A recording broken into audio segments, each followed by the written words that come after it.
사복음서 훑어보기. 오늘은 마태복음을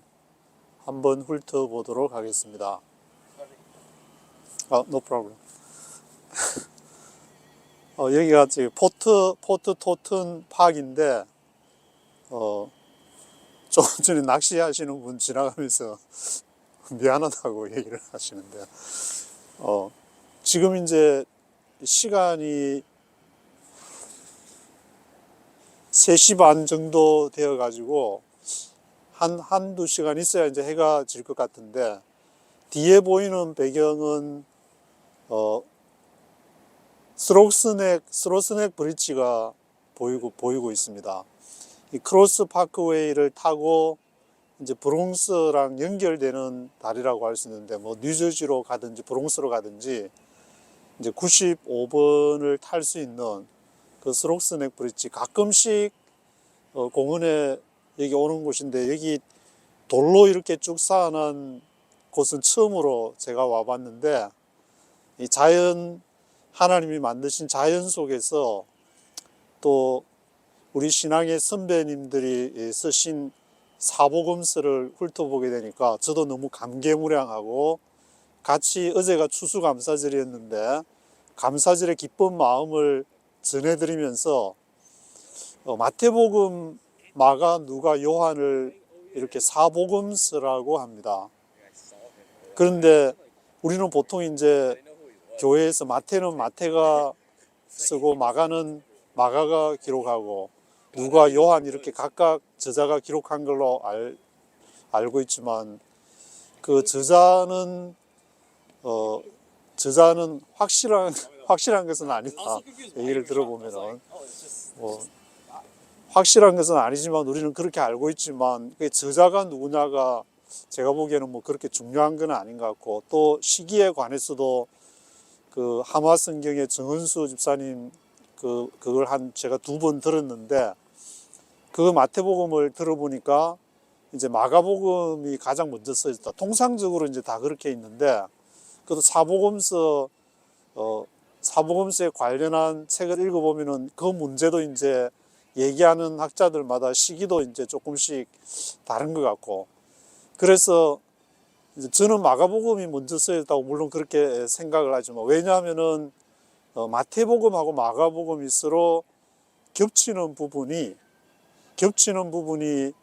한 뭐 거의 90% 정도 가까이가 겹치는 그런 부분이 있는 것 같은데, 그래서 저도 이번에 다시 마태복음을 한번 쭉 읽어보고 또 마가복음을 또 한번 쭉 읽어보니까 굉장히 유사한 부분이 많고, 마태복음은 28장까지고 마가복음은 16장까지인데, 그 16장에 마가복음이 이루는 부분에서 겹치는 부분들이 굉장히 많다는 것을 이번에 또 다시 한번 보게 되었습니다. 그래서 요 앞에 이제 바울서 시인을 훑어보면서는 바울을 이렇게 한번 쭉 바울서 시인을 생각해 보면서, 저는 이렇게 전달하려고 하다 보니까 제가 더 많이 좀 묵상을 해야 되고, 그렇게 하다 보니까 저는 나름대로 이렇게 정리가 되는 것 같은데, 앞에 뭐 구약도 이렇게 쭉 읽으면서 모세오경도 이렇게 정리가 쭉 되는 그런 거를 느꼈는데, 이번에도 바울 서신을 하면서 바울 선생님의 그 모습, 예수님의 복음을 전달하기 위해서 그리스도임을 전달하기 위한 얼마나 힘든 과정을 겪었는가. 그렇지만 그 영혼 깊숙이 속에서 하나님을 사랑하고 인간을 사랑하는 그 바울의 그러한 모습을 접하게 되면서, 야, 우리의 삶이 감사하는 이 마음이야말로 최고의 삶이구나, 그런 것을 느끼게 됐습니다. 그리고 뭐 여러 가지 바울 서신에 대한 논쟁도 있지만 그런 것이 중요한 것이 아니구나. 그래서 그 다음에는 이제 뭘 할까 하다가 이제 성령님께서 마음을 이렇게, 처음에 제가 바울 서신을 할 때 바울을 믿느냐 예수를 믿느냐 그거를 말씀을 드렸는데, 바울을 믿든지 예수를 믿든지 간에 그런 논쟁은 또 계속 되겠지만, 논쟁을 하지만 그 한편에서는 정말 우리가 살아가고 있는 삶에 대해서 감사하는 마음을 가져야 되겠다. 제가 앉아서 이렇게 언어를 한국어를 가지고 말씀을 드린다는 그 자체가 얼마나 감사하고, 이렇게 또 하나님이 만든 자연에 나와서 또 이렇게 마태복음을 훑어본다는 그 자체가 너무너무 감사하다는 그런 생각을 하게 되었습니다. 그래서 앞에 이제 성령을 말씀을 드렸는데, 이 칼빈주의의 그러한 두 가지 그 바퀴도 말씀과 성령이라고 하는데, 말씀과 성령을 통해서 우리의 삶을 가지게 되고, 그 성령은 우리 마음속에서 늘 인도를 받아야 되는 것을 의미하는데, 물론 뭐 늘 이렇게 머릿속에 의식하면서 살아가야 될 그런 부분들은 아니지만, 마태복음 12장 31절 32절에 보시면은 예수님이 이제 직접 하시는 말씀, 인자를 거역하는 것은 against the son of God, 인자를 거역하는 것은 용서함을 받겠지만, 성령을 거역하는 것, against the Holy Spirit 하는 것은 영원히 사함을 받지 못할 것이다. 그런 말이 있기 때문에, 야, 예수님도, 이건 제 말이 아니고 예수님이 직접 하신 말씀이기 때문에, 예수님도 이제 자신에 대해서 이분이 진짜 메시아냐 아니냐 우리가 그런 논쟁을 할 수 있는데, 자칫 잘못하면 이제 마태, 마가, 누가, 요한 복음을 보면서 과거에 그 제가 앞에서 계속 말씀을 드렸던 니코네칼 논쟁, 니케아 공의회, 콘스탄티노폴 공의회, 에베소 공의회, 니코네칼, 칼케톤 공의회. 제가 이름이 스톤초인데, 이 스톤 대신에 그냥 니코네칼 초이로 지금 바꿀까 그런 생각을 하고 있는데, 왜냐하면은 이게 이제 너무 중요한 사안이 돼가지고, 잘못하면은 예수를 믿는다, 교회를 다닌다, 또는 뭐 사역자로서 활동을 한다면서 그런 논쟁에 빠져들어갈 위험이, 제가 한 20년 동안 취재를 해보니까, 뭐 저도 한때 그런 적이 있었지만, 이게 너무 참 위험 요소가 이 성경에 도사리고 있다. 또 교리를 이렇게 앞에 내세우게 되는 경우, 이 성경보다 교리를 먼저 앞에 내세울 수도 있겠구나, 그런 생각이 들었기 때문에, 이제 제가 이번에 마태복음 통해서 말씀드리고자 하는 것은, 마태가 전달하고자 하는 것은, 이게 전달하려고 할 때 누군가 전달받는 대상이 있다는 말인데, 그 전달의 대상이 유대인이었다라는 것을 우리가 이제 쭉 그 마태복음을 읽으면서 생각할 수가 있습니다. 물론 저자가 마태였다, 아니면 어떤 공동체에서 쭉 읽어오다가 그 성경을 마태복음을 읽어오다가 이름을 나중에 뭐 마태복음이라고 붙였는지는 저도 자세히 모르겠지만, 그렇지만 그 복음이 계속 로마에 이제 확산이 되어 가면서, 너무 많이 확산이 되어 가니까 그 요원의 불길처럼 사람들이 그 마태복음을 읽고, 복음서를 마가복음을 읽고, 또는 누가 요한복음을 읽고 예수님을 만나게 되고, 자신의 영혼의 희망을 삶의 의미를 깨닫게 되는 그런 것이 로마 제국에서 요원의 불길처럼 번져가니까, 이거를 가만히 두면 안 되겠다. 그래서 313년에 콘스탄티누스 황제가 이 기독교를 공인한 것이고, 공인한 후에 이제 제가 말씀드린 니케아 325년에 니케아 공의회가 시작이 되는데, 삼위일체 논쟁이 시작이 되면서, 그 논쟁이 시작된 것이 뭐 정말 예수님을 로마 제국도 잘 믿어보려고 한 것이 아니라, 제국을 통일해야 되니까 정치적인 목적에서 시작을 한 것이 바로 그 교리가 되는 것이고, 그 교리가 니케아 공의회 325년부터 콘스탄티노폴 공의회 381년까지, 381 마이너스 325 하면은 한 56년 정도 되는 것 같은데, 그 기간 동안에 삼위일체 논쟁을 계속 이제 이렇게 진행을 하고, 그 사이에 누가 태어났냐면은 325년 니케아 공의회에서부터 381년 콘스탄티노폴 공의회 사이에 어거스틴이 태어나고, 뭐 중요한 분들도 많이 태어나신 것 같은데, 그래서 그 교부님들께서 정말 중요한 논쟁을 했지만, 그렇지, 그럼에도 불구하고 로마 제국이 어떻게 통치를 할까라는 것이 그것도 로마 제국의 사람들이 대상이었기 때문에 누가 그 대상이었냐, 그것을 우리는 생각해 보지 않을 수가 없을 것 같습니다. 그래서 마태복음에서는 그 대상이 바로 유대인들을 대상으로, 이 유대인들이 그동안에 토라, 구약을 이제 타나크라 그러는데, 타나크의 앞자를 타나크 하면 토라, 너빔, 케투빔. 토라는 이제 창출, 레민신, 창세기, 출애굽기, 레위기, 민수기, 신명기, 그 5개를 토라라 그러고, 너빔은 선지서를 말할 때 이제 너빔이라 그러고, 케투빔은 그냥 성문서라고 그냥 책들이라는 뜻인데, 그 구약의 타나크를 통해서 뭔가 이렇게 유대인들에게 뭔가 부족한 2% 그것을 보충하기 위해서 복음서가 쓰여져 있고, 바울이 또 유대인들을 대상으로 그렇게 복음을 전하지 않았는가, 그런 생각도 한편으로 또 뭐 해보게 되는데, 그래서 마태복음을 이제 처음에 책장을 쫙 펼치면은 아브라함과 다윗의 자손 예수 그리스도의 세계라 해가지고 쭉 이렇게 아브라함부터, 왜냐하면 구약의 유대인들이 가장 중요시 여기는 것이 바로 아브라함이기 때문에 아담부터 시작해서 쭉 내려오면서 창세기 12장부터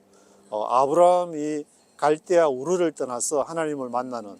그래서 이제 통상 이렇게 창세기를 볼 때도 아브라함부터는 역사적인 메소포타미아 지역에서 갈대아 우르를 떠나서 지금의 이스라엘에 이르는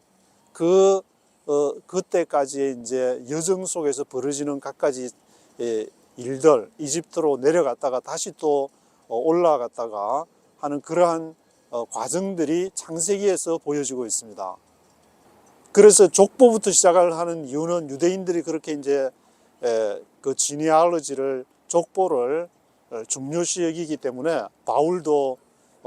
디모데하고 디도에게 하는 말이 신화나 족보 논쟁을 하지 마라. 그만큼 우리의 조상은 아브라함이야. 우리의 조상은 저 같으면은 기독교 나는 몇 대 전통이야. 이런 식으로 우리가 생각을 하면서 자기의 신앙을 어떤 조상들의 전통이라든지 어떤 거기다가 이제 둘 수가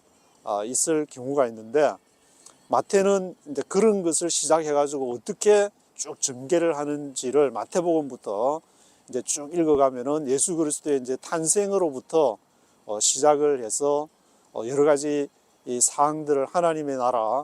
나라는 어떠한 내용인지 마태복음 13장에 그러한 여러 가지 이제 하나님 나라들에 대한 비유가 쭉 이렇게 전개되면서 마태가 전해주고자 하는 것은 무엇이었는가를 우리가 마태복음을 읽으면 알 수 있고, 또 마태복음은 이렇게 마가복음하고 항상 대조를 하면은, 제가 이번에 대조를 해서 읽어보니까 야, 이게 유사한 점이 마태복음하고 마가복음하고는 유사한 점이 굉장히 많구나, 그런 글을 제가 보게 됐는데, 그래서 여러분들도 한번 이제 시간 나시면 마태, 마가, 누가, 요한 중에서 마태복음하고 마가복음은 유사한 것이 많구나, 그걸 한번 직접 확인해 보시면은 또 앞으로 성경을 읽어가는데 도움이 되지 않을까, 그런 생각이 들고, 이게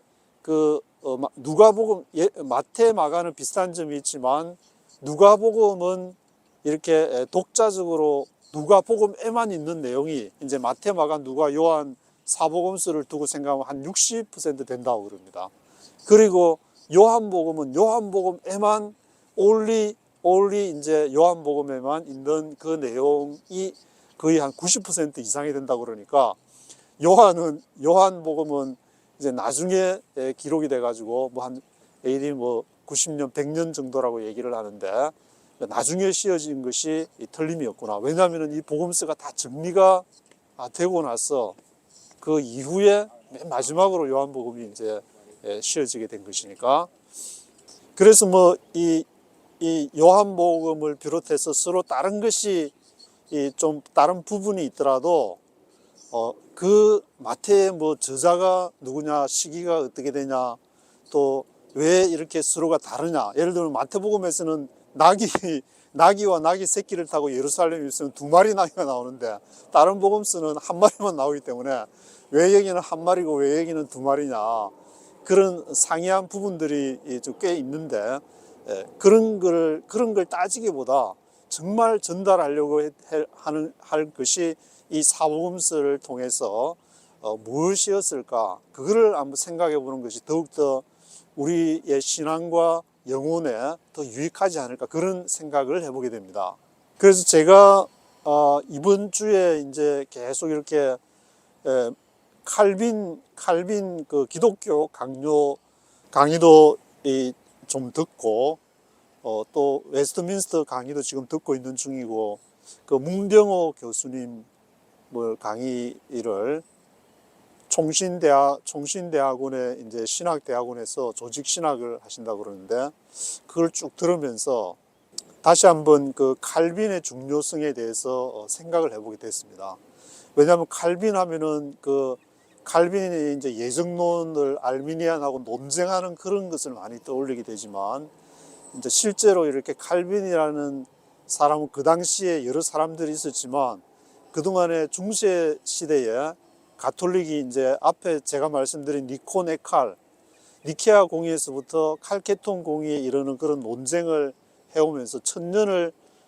그 이후에 이제 지내오면서 그 자신들이 성경도 오픈을 하죠. 라틴어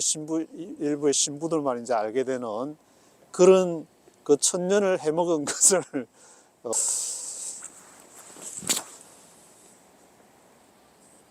그래서 1000년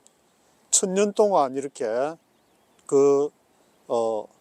가톨릭이 라틴어에 묻혀진 성경을, 그것을 이제 칼빈이 1559년에 기독교 강요로서 그 1000년의 침묵을 깨고 그것을 기독교를 정리했다는 의미에서 대단한 평가이기 때문에, 그 칼빈이 그 당시에 했던 그러한 기독교 강요 내용이 주변에 이제 화란으로 가서는 화란개혁교, 프랑스로 가서는 위그노, 그리고 영국으로 또 가서 새로운 그런 분위기가 완전히 달라지는데, 그 성경의 중심에 칼빈이 놓여 있다. 그래서 기독교 강요가 2020년도에 그 문 교수가 이렇게 라틴어에서 직접 번역한 것을 그것이 앞으로 이제 한국 교회가 나아가는 데서 굉장히 중요한 어떤 이정표가 아닌가, 그런 생각이 들고, 물론 이제 칼빈하고 알미니우스주의가 서로 이렇게 대립하는 그런 부분도 있지만, 그렇지만 알미니우스도 그것이 칼빈하고 같이 이렇게 칼빈주의였다가 덕크 코른헤르터, 그분의 글을 읽다가 이제 예정론에 관한 그런 글을 읽다가 이제 자신이 그게 이제 덕크 코른헤르터의 그 입장에 이제 동조하는 그런 내용을 제가 보게 됐는데, 그래서 이것이 논쟁이 중요한 게 아니고 이쪽 편이든 저쪽 편이든 이게 자신의 하나님을 믿는 그런 방향에 있어 가지고 우리가 살면서 보수에서 뭐 또 따로 진보 쪽이 될 수도 있는 거고, 또 이게 반대편으로 또 갈 수도 있다가 또 오고 하기 때문에 너무 우리가 어떤 사람에 대해서 편견을 가진다든지 결론을 내리는 것은 좀 무리가 있지 않나, 그런 생각을 해보게 됩니다. 그래서 저는 이제 그래서 앞으로 한국 교회가 극복해야 될 그런 문제에 있어서 3가지 정도를 생각을 해보게 되는데, 이게 첫 번째의 문제는 우리가 허들이 이제 3개가 있다. 장애물이 앞으로 한국 교회가 나아가야 될 하나님 나라 건설을 위해서 나아가기 위해서의 3가지의 허들이 있다고 생각이 되는데, 그 첫 번째 허들은 그 니케아 공의회로부터 해가지고 콘스탄티노폴 공의회, 에베소 공의회, 칼케톤 공의에 이르는 역사적인 그 과정을 쭉 한번 훑어보면서 삼위일체라든지 예수의 신성과 인성에 대한 논쟁을 그 속에서 해결을 해야 되지 않을까. 제가 이제 성경에서 그걸 예수님이 물론 이제 복음서를 읽게 되면은 예수님이 바다를 잠잠케 하셨다. 그러면은 문교수에 따르면 이제 뭐뭐에 따라서 신성에 따라서 딱 그렇게 생각을 해야 된다. 그리고 예수님이 피곤해서 주무셨다. 그러면 인성에 따라서. 그리고 보리떡 5개 물고기 등 5,000명을 먹이셨다. 신성에 따라서. 그리고 예수님이 뭐 배가 무화과 나무가 있어가 배가 이제 고프셨다. 인성에 따라서. 그걸 들으면서 와 이렇게 정말 심플하게 성경을 볼 수도 있구나. 너무 할렐루야 하면서 막 손 들고 만세 부르고 싶은 그런 마음이었는데, 그렇지만 그래도 머릿속에 예수님의 그 신성과 인성 문제가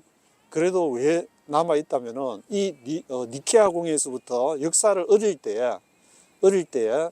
가르쳐 가지고 어떻게 해서 이 로마가 기독교를 수용하게 되고 그 교리가 그렇게 삼위일체와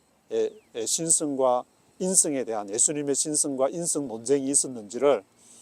이 복음서가 이 마태복음부터 요한복음이 예수님의 그런 것이 막 곳곳에 기록이 되어 있기 때문에 그런 문제를 첫 번째 허들이 아닌가 저는 그렇게 생각을 해보게 됩니다. 제 20년 정도의 그러한 교계 기자 생활을 하는 거 다 종합을 해가지고 이렇게 마음속에 다 와닿는 얘기이기 때문에 이것을 받을 수 있으신 분은 받으셔서 그것을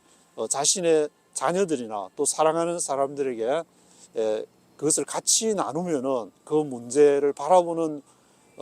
조망, 또 하나님이 또 그 속에서 또 새로운 어떤 신학자가 배출이 될 수 있는 문제고 한국 교회의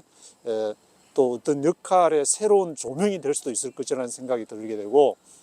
그리고 두 번째 허들, 첫 번째는 니코네칼 허들이고 두 번째 허들은 이 기독교 강요라는 허들, 그것이 이제 중세를 마치고 새로워하기 때문에 이 기독교 강요는 그 당시 가톨릭이 마태복음과 사도 바울이 유대인을 대상으로 이렇게 복음을 전하고 기록을 했다고 한다면은 이 기독교 강요라는 것은 가톨릭을 대상으로 했기 때문에 기독교 강요를 보면서 지금의 그대로 옮기는 것은 좀 문제가 있다. 그것을 항상 가톨릭을 염두에 두고 계속 그 강조를 해줘야 되는 것이 아닌가. 물론 그 성경 전체를 어떻게 조망하려는 그 칼빈의 시도는 우리가 높이 사야 되겠지만 가톨릭을 딱 잊어버리고 지금 그냥 왜 칼빈이 이렇게 성경을 전체적으로 잘 조망하고 그걸 했는데 왜 이걸 안 믿냐 이런 식으로 해버리게 될 경우에 좀 허들에 걸릴 가능성이 있지 않나. 저는 개인적으로 이제 그런 생각이 들기 때문에 그 두 번째 허들, 그것이 칼빈과 그 당시 시대 상황도 같이 이제 뭐 아우구스부르크 종교회의 같은 게 1555년에 있어가지고 가톨릭이 루터교를 인정을 해주는 뭐 그런 거에서부터 뭐 여러 가지 이제 역사적인 사건이 일어나게 되고, 그 칼빈 선생님이 돌아가시고 나서 이제 1564년에 돌아가셨으니까, 그리고 나서 이제 1618년부터 1648년까지 구교와 또 신교의 또 한판 전쟁이 벌어지는, 그리고 나서 이제 베스트팔리아 조약이 맺어지는 유럽의 중요한 30년 전쟁이라고 불리는 그런 것도 있게 되는데, 그런 상황들을 같이 생각을 하면서 두 번째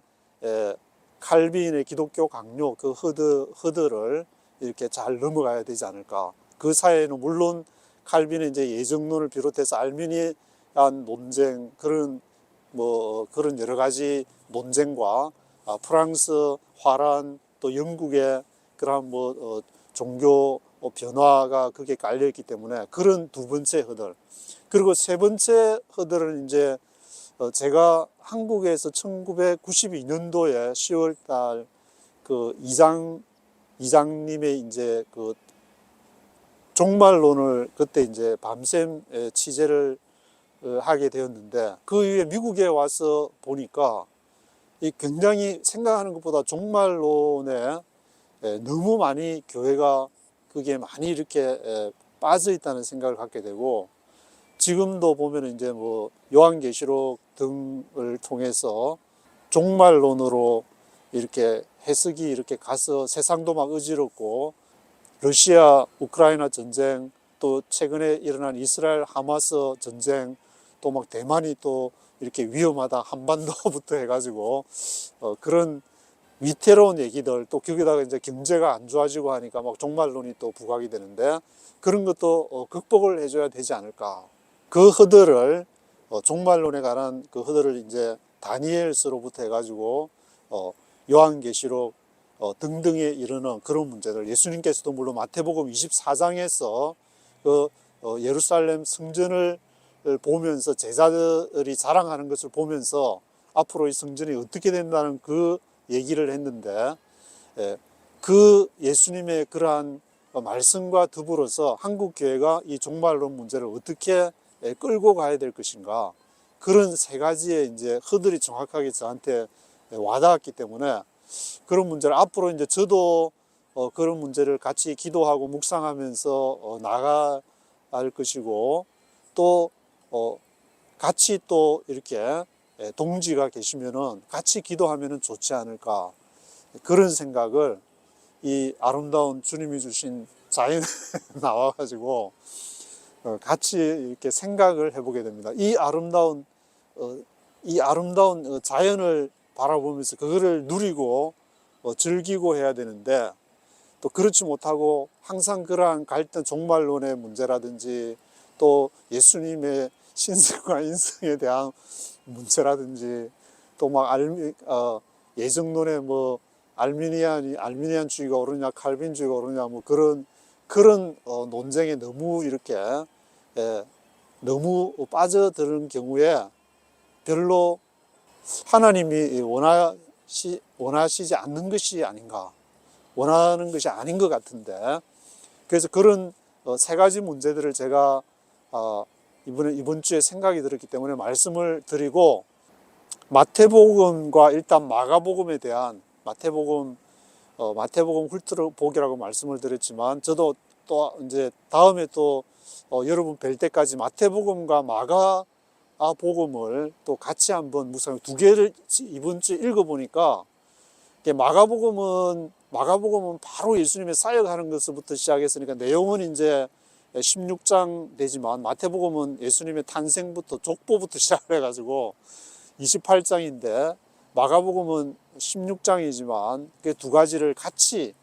묵상해 보면 좋지 않을까, 그런 생각에서 말씀을 드려봅니다. 오늘은 여기까지 하고, 아마 그 마지막 말미에 이렇게 주변의 경관이 아름다우니까 제가 경관을 한번 이렇게 쭉 돌면서 한번 찍어가지고 뉴욕의 아름다운 스로스넥 브릿지, 포트 토튼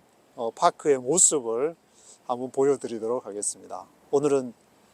여기까지 하도록 하겠습니다.